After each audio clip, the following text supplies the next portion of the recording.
अस्सलामुअलैकुम dear students, welcome to physics with Feroz Shah. आज की इस वीडियो में हम फर्स्ट ईयर फिजिक्स के chapter number 3 force and motion के कॉन्सेप्चुअल क्वेश्चंस की डिस्कशन करते हैं। स्टार्ट लेते हैं। हमारे पास पहला शॉर्ट क्वेश्चन है, पहला कॉन्सेप्चुअल क्वेश्चन है। इसका आइडिया ये है कि फर्ज करो ये दो ट्रैक्स हैं, ये ट्रैक नंबर 1 है और ये ट्रैक नंबर 2 है। ये दो ट्रैक्स हैं स्टूडेंट्स। इन दो ट्रैक्स पर दो ट्रेन आगे जा रहे हैं और सेम डायरेक्शन में जा रहे हैं। ये ट्रेन नंबर 1 और ये ट्रेन नंबर 2। ट्रेन नंबर 1 और ट्रेन नंबर 2 आगे जा रहे हैं, सेम डायरेक्शन में मूव कर रहे हैं। इन दोनों का डायरेक्शन सेम है। फिर कहा कि कुछ ऐसा है कि ये वाला ट्रेन फास्ट है और ये वाला ट्रेन स्लो है। तो क्वेश्चन क्या है? क्वेश्चन ये है कि आप हमें बताएं, अगर कोई ऑब्जर्वर इस ट्रेन पर सवार है तो उसको, इस ऑब्जर्वर को ये ट्रेन ऐसे दिखाई देगा जैसे ये ट्रेन पीछे जा रही है, जैसे ये ट्रेन पीछे जा रही है। हालांकि ये ट्रेन जो है वो आगे जा रही है, लेकिन इस ऑब्जर्वर को, इस ट्रेन के ऑब्जर्वर को ये वाली ट्रेन इस तरह दिखाई देगी जैसे ये पीछे जा रही है। इसकी वजह क्या है? सिंपल सी वजह है, द सिंपलेस्ट फॉर्मेट इज कि चूंकि ये फास्ट है तो जो ट्रेन फास्ट है वो 1 सेकेंड में ज्यादा फासला कवर करेगा, वो 1 सेकेंड में ज्यादा फासला कवर करेगा। और जो ट्रेन स्लो है फिर वो 1 सेकेंड में कम डिस्टेंस कवर करेगा।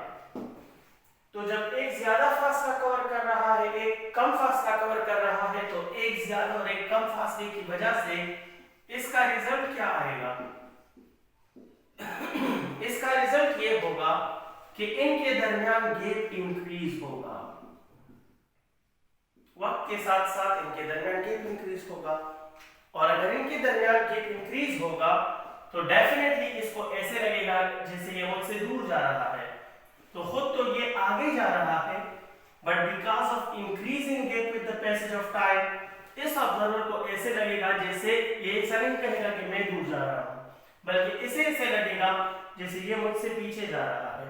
गैप इंक्रीज की वजह से ऐसे लगेगा जैसे ट्रेन नंबर 1 जो है वो आगे जा रहा है और ट्रेन नंबर 2 जो है वो पीछे जा रहा है। ये because of increase of the gap, इसकी वजह से ऐसे लगेगा। कॉन्सेप्चुअल क्वेश्चन नंबर 2, इसका आइडिया क्या है वो आपके साथ शेयर कर रहा हूं। क्वेश्चन नंबर 2 हमारे पास ये है कि क्या ये पॉसिबल है, क्या ये मुमकिन है, आपने उनको ये बताना है कि क्या ये पॉसिबल है कि वेलोसिटी अपना डायरेक्शन बदल दे और एक्सेलरेशन कांस्टेंट रहे।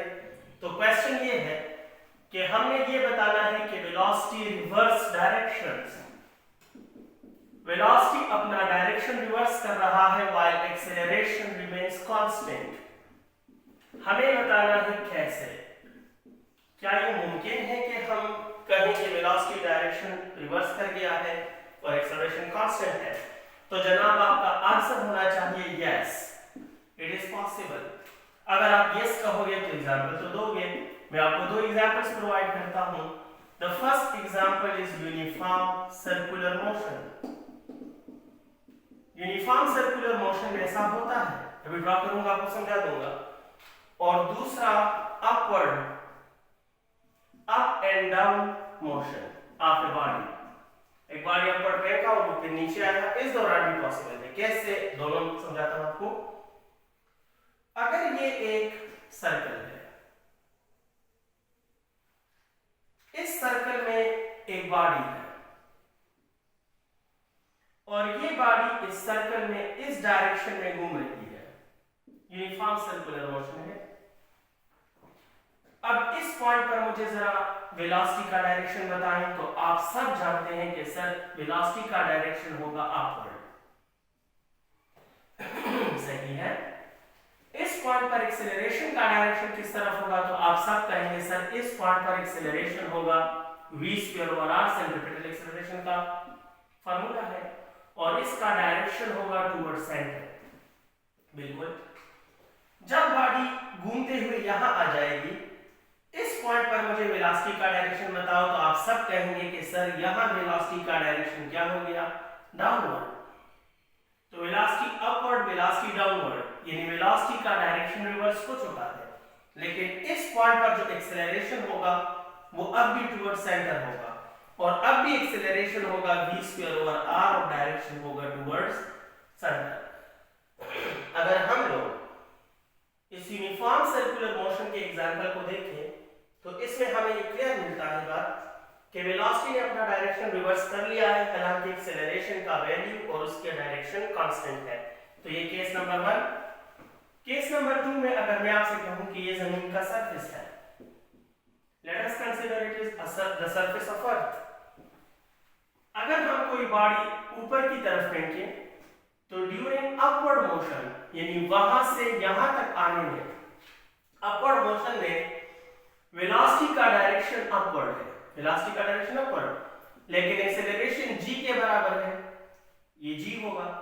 और जब बॉडी ऊपर से पलट कर नीचे आ रही है तो वेलोसिटी का डायरेक्शन अपवर्ड से डाउनवर्ड हो जाता है, लेकिन एक्सेलरेशन अब भी g के बराबर है। तो एक्सेलरेशन g था, एक्सेलरेशन g है, लेकिन वेलोसिटी अपवर्ड और वेलोसिटी डाउनवर्ड मीन के वेलोसिटी ने डायरेक्शन बदल दिया। तो yes, it is possible that velocity can reverse its direction while keeping the acceleration constant. Second short question हमारा डिस्कस हो गया। Let me entertain conceptual question number 3.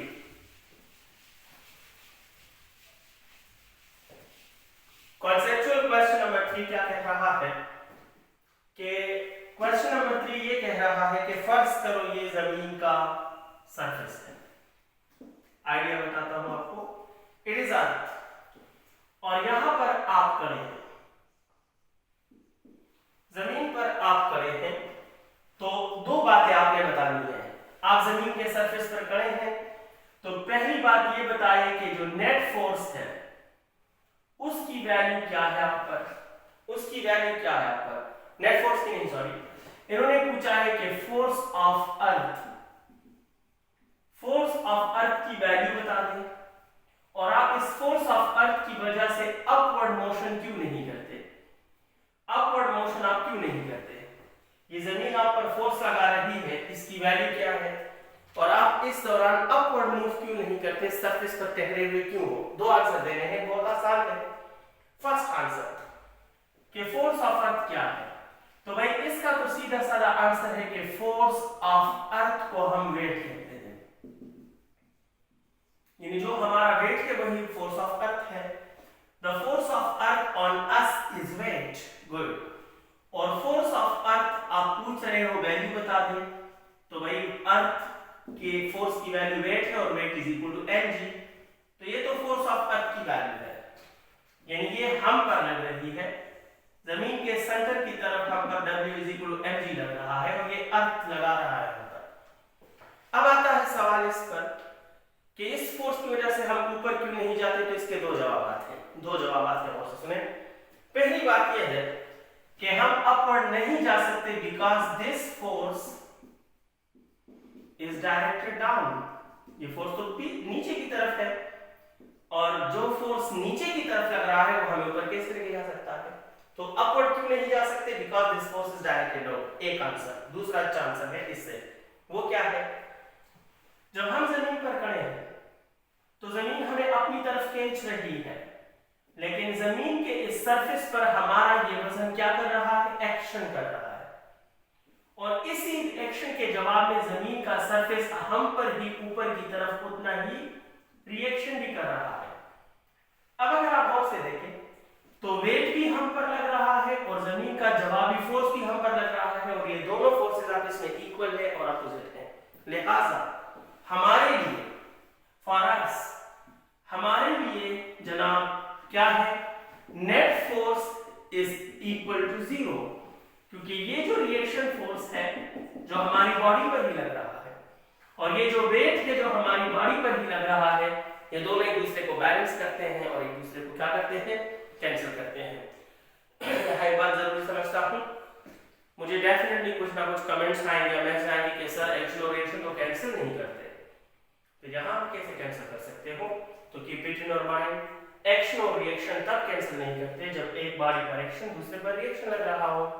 यहाँ दो बॉडीज हैं, जमीन पर फोर्स लग रहा है लेकिन हम वो काम नहीं कर रहे, जमीन भी हम पर फोर्स लगा रही है और सरफेस भी हम पर लगा रहा है, तो हम एक बॉडी कंसीडर कर रहे हैं और एक बॉडी के लिए दो फोर्सेस कैंसिल होते हैं, दो बॉडीज के लिए नहीं होते। मैं जमीन पर खड़ा हूं, सरफेस पर मौजूद हूं, जमीन मुझे खींच रही है तो जमीन का फोर्स मुझ पर है। अब जब जमीन ने मुझे खींचा, मेरा खींचना जमीन के सरफेस को धक्का देता है, उस धक्के के जवाब में सरफेस मुझ पर ही ऊपर फोर्स लगाता है, तो जमीन का खींचना भी मुझ पर है और सरफेस का धक्का भी मुझ पर है, तो एक बॉडी पर दोनों फोर्सेस हैं, इसलिए कैंसिल हो रहे हैं, वरना कैंसिल ना होते। मैंने शॉर्ट क्वेश्चन नंबर 3 का आंसर आपको दे दिया। अब हम एक्सप्लेन करेंगे क्वेश्चन नंबर 4। क्वेश्चन नंबर 4 क्या कह रहा है? कहते हैं कि एक बिल्डिंग है, ये जमीन का सरफेस है। क्वेश्चन को समझाता हूं आपके लिए। जमीन के सरफेस पर ये एक बिल्डिंग है, इस बिल्डिंग से हमने दो बॉल फेंके हैं, एक बॉल और दूसरा बॉल।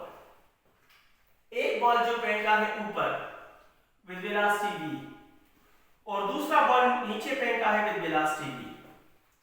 तो एक बॉल है बॉल नंबर 1, दूसरा बॉल है बॉल नंबर 2। हमने ये बताना है कि ये बॉल नंबर 2 नीचे आएगा, जमीन से टकराएगा, तो इसका एक स्पीड होगा, late us suppose that is v2, और ये बॉल पहले ऊपर जाएगा एक सर्टेन हाइट तक, फिर वहां से जमीन की तरफ आके गिरेगा और ये जमीन से टकराएगा, let us suppose it will hit the ground with speed v1। और शॉर्ट क्वेश्चन ये है, आइडिया ऑफ क्वेश्चन ये है कि इस v1 और v2 के बारे में क्या रिलेशन है। आपके ख्याल में v1 या ज्यादा होगा, v2 ज्यादा होगा, या दोनों सेम होंगे, वगैरह वगैरह। आंसर हमें देना है। सिचुएशन मैंने डायग्राम से आपको समझा दिया। आंसर कैसे स्टार्ट करोगे? तो माय डियर स्टूडेंट्स, आपने इस क्वेश्चन को आंसर करने के लिए कहोगे कि in this case both v1 will be equal to v2। नीचे सेंटेंस लिखोगे कि both the balls will hit the ground with same speeds, दोनों बॉल्स सेम स्पीड से हिट करेंगे जमीन को। ये सेंटेंस लिखने के बाद फिर रीजन प्रोवाइड करोगे कि भाई रीजन क्या है। तो रीजन ये है, बहुत आसान रीजन है, ग्रेविटेशनल फील्ड में ये खासियत है, ये कंजर्वेटिव फील्ड है और ये जिस पॉइंट पर जिस स्पीड से बॉडी ऊपर जा रही हो उस पॉइंट पर नीचे आते हुए की स्पीड वही होती है। यानी ये मार्कर यहां से अगर 10 से ऊपर जा रहा है तो जितना भी ऊपर चला जाए पलट कर इस पॉइंट पर आएगा तो इसका स्पीड 10 ही होगा। अगर ये मेरे सामने से 20 से गुजर गया तो वापस गिरेगा तो भी मेरे सामने से 20 से गुजरेगा। यानी जितना ऊपर जाते हुए लॉस होता है उतना ही नीचे आते हुए गेन होता है। यही कंजर्वेटिव फील्ड की अलामत है। तो ग्रेविटेशनल फील्ड कंजर्वेटिव है। अब आते हैं सेम रीजन की बात। जब हमने इस बॉल को v से फेंका इधर से, तो ग्रेविटेशनल फील्ड के कंजर्वेटिव नेचर की वजह से जब ये बॉल ऊपर जाएगा और पलट कर वापस इस मुकाम पर आएगा तो इसका स्पीड वही होगा जिससे हमने इसको फेंका था। तो बॉल 2 को तो वैसे भी v से फेंका, लेकिन बॉल 1 को v से ऊपर फेंका था, तो कंजर्वेटिवनेस ऑफ ग्रेविटेशनल फील्ड की वजह से ये v से ऊपर फेंका था, तो जब इस जगह पहुंचेगा तो इसका स्पीड इधर भी क्या होगा v। अब दोनों बॉल्स को सेम हाइट से मेजर हो रहा है, दोनों सेम हाइट से फेंका गया है और दोनों का इनिशियल स्पीड क्या होता है? दोनों का इनिशियल स्पीड भी सेम है, दोनों ग्रेविटी में गिर रहे हैं तो दोनों का एक्सेलरेशन भी सेम है, हाइट भी सेम, इनिशियल स्पीड भी सेम, एक्सेलरेशन भी सेम। इट मीन के दोनों के फाइनल स्पीड भी मस्ट बी सेम, दोनों के final speeds must be same and hence equation भी लिख सकते हो कि 2as is equal to bf square minus bi square। इस इक्वेशन के तहत 2 भी दोनों के लिए सेम, एक्सेलरेशन भी सेम, हाइट भी सेम, इनिशियल भी सेम, तो फाइनल भी डेफिनेटली क्या हो जाएगा? सेम हो जाएगा और दोनों बॉल जमीन को सेम स्पीड से हिट करेंगे। Question number 5।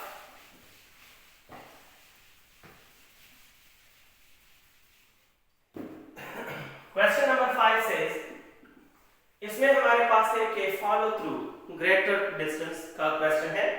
अच्छा क्वेश्चन है और बॉयज ज्यादा समझेंगे क्योंकि वो क्रिकेट खेलते हैं ज्यादातर।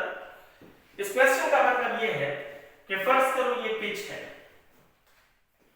यहां बैट्समैन है, ठीक है, आप एक बैटिंग मैन हो, आपके हाथ में है बैट,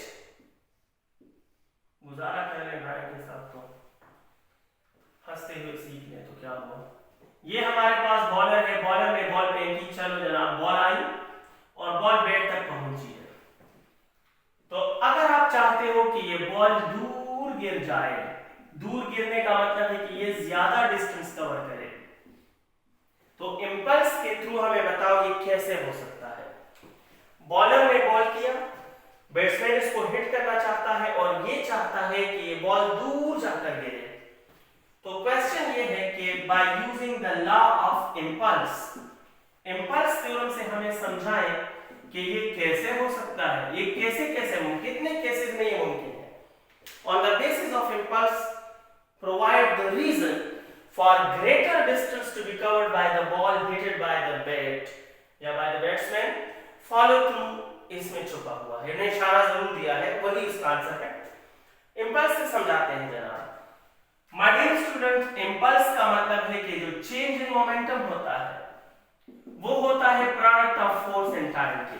इंटरेस्टिंग है, बहुत इंटरेस्टिंग। याद रखें कि अगर आप चाहते हो कि डिस्टेंस ज्यादा कवर हो जाए, यानी ये बॉल दूर गिर जाए, तो इसके लिए चेंज इन मोमेंटम का ज्यादा लाना जरूरी है। आप मोमेंटम को ज्यादा चेंज करो तो बॉल दूर जाएगी, मोमेंटम को मामूली सा चेंज करो तो फिर उसमें इतना डिस्टेंस नहीं कवर होगा। अगर हम चाहते हैं कि डेल्टा पी को ज्यादा करें तो हमारे पास दो केसेस हैं। पहला केस कि हम बॉल और बैट के दरमियान कांटेक्ट को कम रखें लेकिन फोर्स को बहुत ज्यादा रखते हैं, फोर्स को बहुत ज्यादा रखते हैं force. A huge force in a small time can bring a huge change in momentum, will deliver a maximum distance covered by the ball। या तो ये करो, और ये सिचुएशन हिटर लोग करते हैं, शायद अफरीदी हो गया या युवराज सिंह हो गया या कुलम हो गया या दो तीन इस तरह और हैं, और ये लोग ऐसे करते हैं।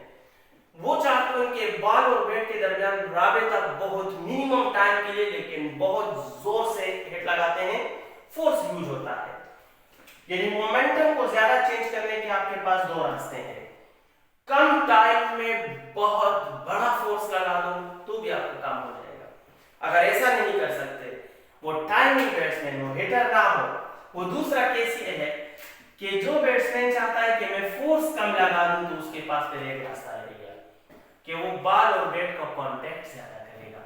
बॉल आ रहा है तो बॉल को इसके साथ टच करके फौरन आजाद नहीं करेगा बल्कि बैट को बॉल के डायरेक्शन में ऐसे मूव करेगा जिसे हम टाइमिंग कहते हैं। तो आप उसको ऐसे मूव करोगे कि बॉल और बैट का कांटेक्ट ज्यादा देर रहे। तो अगर फोर्स कम हो और आप टाइम ऑफ कांटेक्ट को ज्यादा करो, इसको कहते हैं my dear student follow through. It is called follow through. ये जो स्टेटमेंट में फॉलो थ्रू का लफ्ज लिखा है ना, ये इसको बोलते हैं कि फोर्स कम टाइमिंग वाला बैट्समैन तख्ता नहीं है, वो उसी तरह ठीक ठाक रहता है और सेंचुरी बना लेता है। हिटर जो है वो 3-4 छक्के का लगा लेता है लेकिन उसका सांस फूलने लगता है। और क्यों? क्योंकि वो फोर्स ज्यादा लगा रहा है, कम टाइम इंपैक्ट कम दे रहा है और फोर्स ज्यादा लगा रहा है। जबकि उसके बाद दूसरा टाइमिंग वाला बैट्समैन, इसे हम टाइमिंग शॉट बोलते हैं, तो टाइमिंग वाला बैट्समैन फोर्स कम लगाता है लेकिन बॉल और बैट को ज्यादा देर कांटेक्ट में रखता है और उस खास लेवल पर एक खास डायरेक्शन में उसको मूव करता है ताकि बॉल और बैट का कांटेक्ट ज्यादा हो। सो सिंपल सा क्वेश्चन है। इन्होंने मेरा अपनी तरफ से हिटर वगैरह का बता दिया, इन्होंने सिर्फ ये पूछा कि फॉलो थ्रू यानी टाइमिंग वाले केस में लॉन्ग डिस्टेंस कैसे कवर किया जाता है, इंपल्स से समझा रहे। तो my dear student, follow through यानी टाइमिंग वाले केस में बैट्समैन इस टेक्निक से शॉट खेलता है कि वो फोर्स तो कम लगाता है लेकिन बैट और बॉल के दरमियान टाइम ऑफ कांटेक्ट जो है वो बहुत ज्यादा होता है। और इस टाइप ऑफ कंडक्ट के इजाफे की वजह से चेंज मोमेंटम ज्यादा होता है और चेंज इन मोमेंटम की वजह से बॉल बाउंड्री तक पहुंच जाता है, लॉन्गर डिस्टेंस कवर कर लेता है। It is the basic answer. आप दोनों केसेस देख सकते हो, आपके लिए अच्छा है। Next question, question number 6। इसमें कहा गया है कि इन्फ्लेटेड बैलून है जिसे टाइड अनटाइड है, यानी ये एक गुब्बारा है, यह आपने फुलाया है, ये गुब्बारा आपने फुलाया है, फुलाया कहते हैं फुलाया कहते हैं लोगों, फुलाया है और भरा हुआ है हवा से, लेकिन टाइट नहीं, इधर बांधा नहीं है, यूं पकड़ा है। अगर आप इसको रिलीज करोगे, जब आप इसको भरे हुए गुब्बारे को रिलीज करोगे तो ये यूं रैंडम आगे पीछे मूव करता रहता है। तो इसका ये रैंडम मोशन क्यों होता है? ये रैंडम मोशन क्यों होता है? इस क्वेश्चन के आंसर का स्टार्ट आपको लेना चाहिए with a golden sentence, that is it is because of law of conservation of linear momentum. It is because of law of conservation of linear momentum। भरे हुए गुब्बारे को अचानक आजाद करें तो वो रैंडम यू मोशन क्यों करता है? इसलिए करता है कि law of conservation of momentum इससे करवाता है। क्यों, कैसे? तो कहोगे sir according to law of conservation of momentum हर केस में, हर प्रोसेस में फाइनल मोमेंटम इनिशियल मोमेंटम के बराबर होना चाहिए। अब यहाँ इनिशियल क्या है, फाइनल क्या है, वो तो आपको समझ जाना चाहिए। इनिशियल गुब्बारे को आजाद करने से पहले, आजाद करने से पहले, और फाइनल का मतलब है आजाद करने के बाद, आजादी देने के बाद। ये दोनों मोमेंटम इक्वल होने चाहिए। अब जल्दी से सोचे और अपने आप को ही आंसर दे कि जब मैंने गुब्बारा फुलाया है, फुलाया है, भरा हुआ है, उसको मैंने यूं पकड़ा है, तो उसका मोमेंटम क्या है इनिशियल? आजाद करने से पहले क्या है? तो आप कहें सर वो तो रेस्ट में है, रेस्ट में के मोमेंटम तो जीरो है। अगर इनिशियल मोमेंटम जीरो है तो फाइनल मोमेंटम का भी जीरो होना लाजमी है, फाइनल मोमेंटम भी मस्ट भी जीरो होना चाहिए। अब फाइनल कैसे जीरो होगा? तो जब हम इसे आजाद करते हैं तो इसमें जो एयर है वो पीछे की तरफ निकलता है, और इस पीछे की तरफ निकलने वाले एयर का फर्ज करो मोमेंटम p है।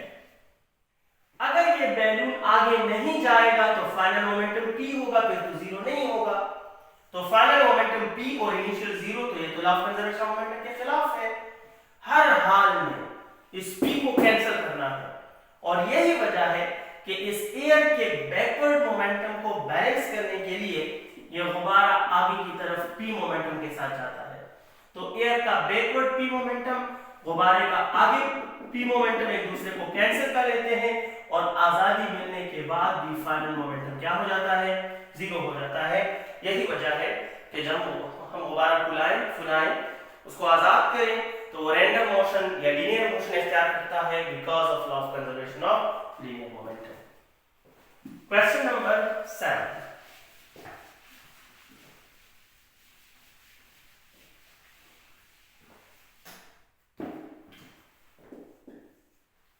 क्वेश्चन नंबर 7 सेज कि जो मॉडर्न कार्स हैं, जो नए नए कार्स बन रहे हैं, मॉडर्न कार्स हैं, वो कोशिश किए जाते हैं कि इस तरह बनाएं कि उसमें क्रम्पल जोन्स बनाएं, उसमें रिजिड जोन्स ना बनाएं। मतलब ये है कि जो गाड़ियां अभी लेटेस्ट बन रही हैं, कंपनीज का रुझान ये है, उनकी कोशिश ये होती है कि उसके फ्रंट और बैक में जो मटेरियल है वो क्रम्पल लगाए। क्रम्पल उसे कहते हैं जो रेजा रेजा हो जाते हैं, अगर कोई टक्कर लगे तो वो खुद खराब होने लगते हैं, और वो मुस्तहकम नहीं रहते, वो सेफ नहीं रहते, वो खराब होने लगते हैं। समझ गए हैं? और रिजिड वो है जो खुद हाई फोर्स भी लगा दो तो खुद उसका शेप या साइज या पार्ट या मास खराब नहीं होता। क्यों ऐसा करते हैं? कॉमन सेंस तो ये कहता है, आम आदमी की सोच तो ये होनी चाहिए कि सर कार को मजबूत मटेरियल से बनाना चाहिए ताकि उसके मटेरियल को आसानी से उसका बोनट खराब ना हो, मालगार्ड खराब ना हो, बम्पर खराब ना हो, अगर हिट लगे तो नहीं।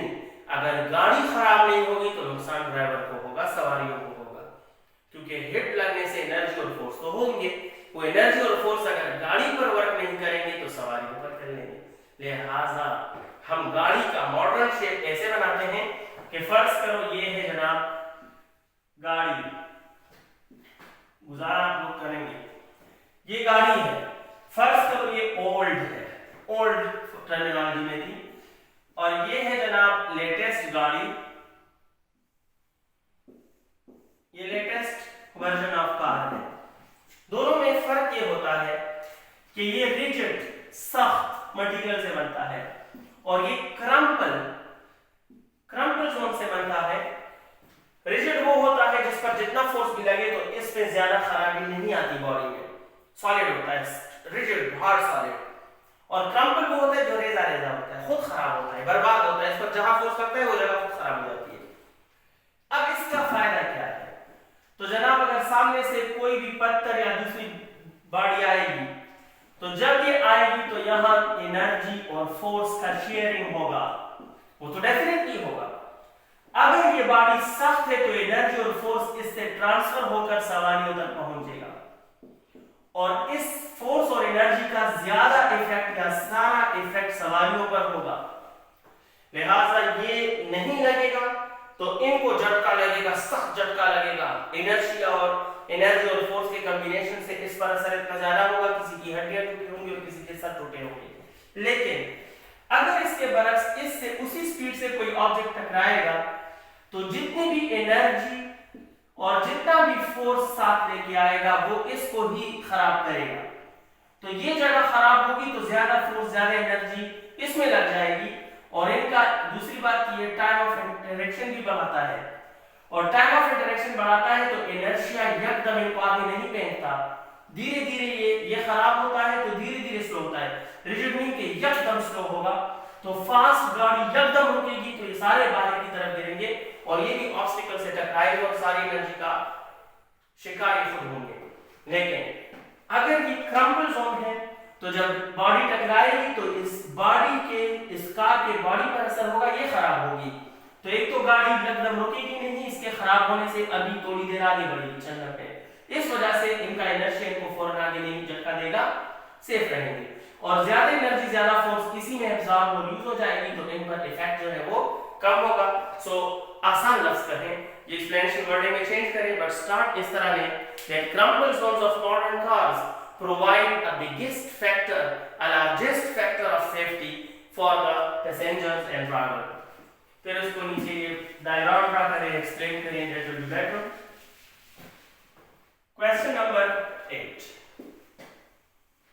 क्वेश्चन नंबर 8 ये है, इसका आइडिया ये है कि अगर एक बॉलर बाउंड्री से हाथ से थ्रो फेंकता है तो वो मुश्किल पिच तक पहुंच जाता है, यानी हाथ से हम इसको इतना दूर नहीं फेंक सकते, वो फुल जोर लगाता है फिर भी नहीं पहुंचता, अक्सर कीपर तक बॉल से ही नहीं पहुंच पाता। लेकिन वही पिच से एक बैट्समैन बैट की मदद से बॉल मारता है तो ग्राउंड से बाहर फेंक देता है। ये कैसे और ये क्यों? तो सीधी सी बात है, 8 नंबर में ये है कि बैट की मदद से आप लॉन्गर सिक्सर लगा सकते हो लेकिन हाथ से थ्रो करोगे तो नॉट, ऐसा नहीं होता। रीजन क्या है? हाथ से थ्रो करोगे तो उतना डिस्टेंस बॉल नहीं लेता, बैट से हिट करते हो तो करता है। ज्यादातर लोग इसको इंपल्स में डाल लेते हैं लेकिन मैं नहीं समझता इंपल्स से ज्यादा बेहतर आंसर है। मैं अपना आइडिया आपको देता हूं, आप कंबाइन करें डिफरेंट आइडियाज को, आप मेहनती लोग हैं, डिफरेंट आइडियाज कंबाइन करके आंसर बनाएं। मेरा पर्सनल ओपिनियन ये है हमारे स्टूडेंट्स कि it is because of effort arm, it is because of effort arm. जितना एफर्ट आर्म ज्यादा होगा उतना इफेक्ट ज्यादा होगा। Effort arm produce effect, it produce effect. तो एफर्ट आर्म का खेल है, बैट की मदद से एफर्ट आर्म ज्यादा होता है और हाथ से effort arm come. The distance, the effective distance of force applied, the effective distance of force applied. For example, ये एक बंदा है, ये इसका हाथ है, बॉल इसके हाथ में है। अब देखो इसका एफर्ट आर्म इतना है, एफर्ट आर्म इसका स्मॉल है, छोटा है, इसकी वजह से जब ये फुल एनर्जी से भी थ्रो करेगा तो इसका डिस्टेंस या इफेक्ट भी कम होगा, इफेक्ट भी कम होगा। लेकिन अगर यही बन रहा है मोहतरम है, कड़ा है और ये इसका हाथ है, देखो यहां तक तो इसका हाथ है और फिर इसके हाथ में ये बैट है और अब ये बॉल को इससे हिट करता है तो अब यहां से लेकर यहां तक ये एफर्ट आर्म जो है ये बड़ा हो गया और एफर्ट आर्म ज्यादा हो तो इफेक्ट भी ज्यादा होगा और अब ये डिस्टेंस भी काफी ज्यादा होगा। सबूत भी चाहिए होंगे आपको, मैंने तो लॉजिक बताया, मैकेनिज्म बताया, सबूत तो डेफिनेटली प्रोवाइड करना है। एग्जांपल आप सबने क्रिकेट खेली होगी, इतना आप जानते हैं कि अगर बॉलर आपको बॉल करता है और आप शॉट लगाते हो तो अगर बॉल बैट के हैंडल के करीब लगता है तो वो दूर नहीं जाता, मुंह इधर उधर ही कैच हो जाते हो। अगर बॉल बैट के दरमियान को हिट करता है, मिड को, फिर भी थोड़ा दूर चला जाता नहीं, लेकिन अगर बॉल बैट के बॉटम से हिट हो तो वो ball definitely out of boundary जाता है। वजह हैंडल के साथ एफर्ट आर्म मिनिमम, मिड में एफर्ट आर्म थोड़ा ज्यादा और बॉटम में एफर्ट आर्म और ज्यादा। यही वजह है कि हमारे पास इफेक्ट भी ज्यादा। एक और भी एग्जांपल से मैं आपके साथ शेयर कर लेता हूं। अभी तो आपको मार पड़ी होगी घर में, माँ बाप से, बड़े भाई बहन से, चाचा चाचू से और या टीचर से स्टिक के जरिए। अगर आप हाथ में रखें और एक आपको स्टिक से लगाए तो देखो स्टूडेंट्स को, देखो नेचुरल लर्नर्स हैं सारे, नेचुरल एबिलिटीज एक्टिव होती हैं, कॉमन सेंस जिसे कहें। हर कोई जो मार खाता है वो अपना हाथ स्टिक की तरफ बढ़ाता है। क्यों बढ़ाता है? ताकि वो कोशिश करता है कि वो लंबे स्टिक का छोटा हिस्सा उसको हिट करे। जितना छोटा हिस्सा हिट करेगा एफर्ट आर्म कम होगा, इफेक्ट कम होगा। और अगर आप आराम से हाथ रखो और टीचर बिल्कुल दूर से आपको स्टिक से लगाए और बिल्कुल स्टिक के एंड से आपको मारे तो एफर्ट आर्म इतना बड़ा होगा और आपका छुट्टी होने तक या अगले दिन तक वो दर्द आपके साथ रहेगा। तो जनाब ये सारा केयर एफर्ट आर्म का है, मैंने आपको समझाया। आप आंसर्स को कंबाइन कर सकते हो अपने लिए, अपने फायदे के लिए। 9 number question, aeroplane about the target वाला क्वेश्चन है। इसमें आइडिया ये है कि ये जमीन है, यहां पर एक टारगेट है, यहां पर एक टारगेट है, एरोप्लेन बिल्कुल इस टारगेट के ऊपर है और यहां से ये बॉम्ब गिराता है, लेकिन ये बॉम्ब टारगेट पर नहीं गिरता और दूर जाके कहीं और गिर जाता है, मिस्ड टारगेट। आपसे रीजन पूछ रहे हैं कि क्यों। तो सीधी सी बात है कि एरोप्लेन इस तरफ है तो इट मीन कि एरोप्लेन का मोशन होगा इस तरफ, तो एरोप्लेन में मोशन है। और अगर आप देखें तो ये मोशन हॉरिजॉन्टल है। ये मोशन क्या है जनाब? हॉरिजॉन्टल है। एरोप्लेन का मोशन हॉरिजॉन्टल है तो इसमें लगे हुए बॉम्ब का भी मोशन क्या होगा? हॉरिजॉन्टल मोशन इसमें भी होगा। बॉम्ब का इनर्शिया भी है। जब एरोप्लेन बॉम्ब को रिलीज करता है तो इसका इनर्शिया से कहता है कि तुमने अपना मोशन जारी रखना है। इसमें ऑलरेडी हॉरिजॉन्टल मोशन है, तो इस बॉम्ब को जब रिलीज किया गया तो दो चीजें इस पर काम कर रही हैं। एक जमीन का अट्रैक्शन, वो इसे कहता है कि तुम नीचे आओ, लेकिन एक इसका इनर्शिया है जो इसे कहता है कि तुम अपना ये वाला मोशन भी जारी रखो। तो इन दोनों की वजह से ये बॉम्ब दोनों की बात मानता है, थोड़ा नीचे आता है, थोड़ा आगे जाता है, थोड़ा नीचे आता है, थोड़ा आगे जाता है हर पॉइंट पर।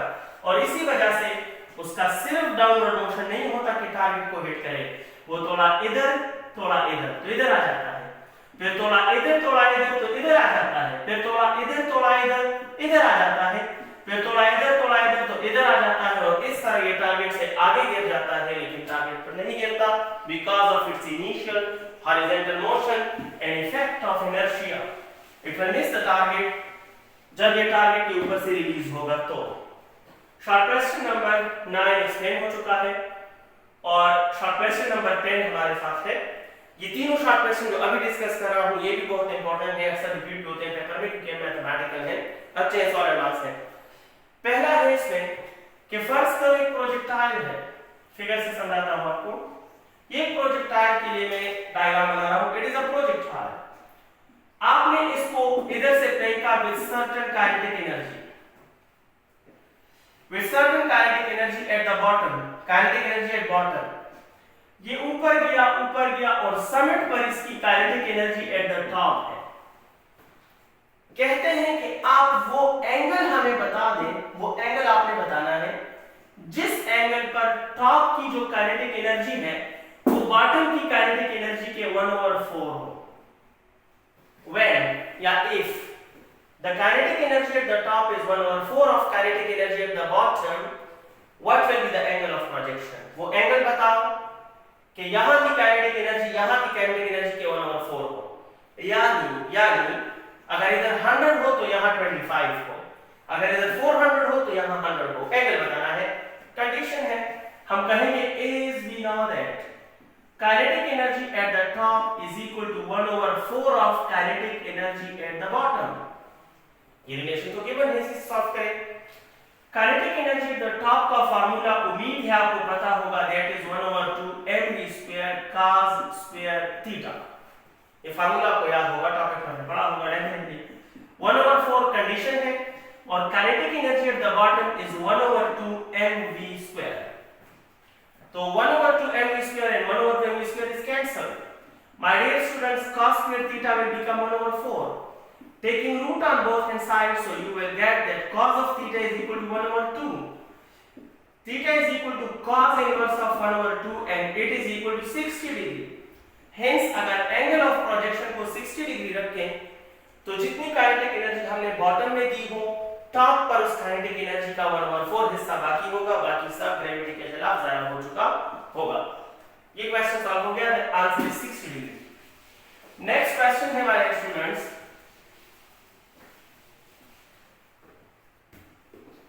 क्वेश्चन नंबर 11 क्या कह रहा है कि कह रहे हैं कि फर्ज करो एक प्रोजेक्टाइल है, तो आपने ये बताना है कि इसका जो रेंज है वो 4h से ज्यादा नहीं हो सकता। किसी भी प्रोजेक्टाइल का रेंज 4h से ज्यादा नहीं हो सकता, हमें ये प्रूफ करना है। बहुत इजीली प्रूफ कर रहा हूं, देखिएगा आप और करें। मैं कहूंगा as we know that projectile का जो मैक्सिमम रेंज होता है वो होता है v² डिवाइड बाय g। ये आपको पता होगा, आपने टॉपिक में पढ़ा होगा। स्टार्ट ऑफ क्वेश्चन ऐसा आंसर ऐसा लोगे कि हम जानते थे कि maximum range of projectile v² over g के बराबर है, तो होगा। और v² बाय g अगर मैक्सिमम है तो इट मीन के इस से ज्यादा रेंज पॉसिबल नहीं।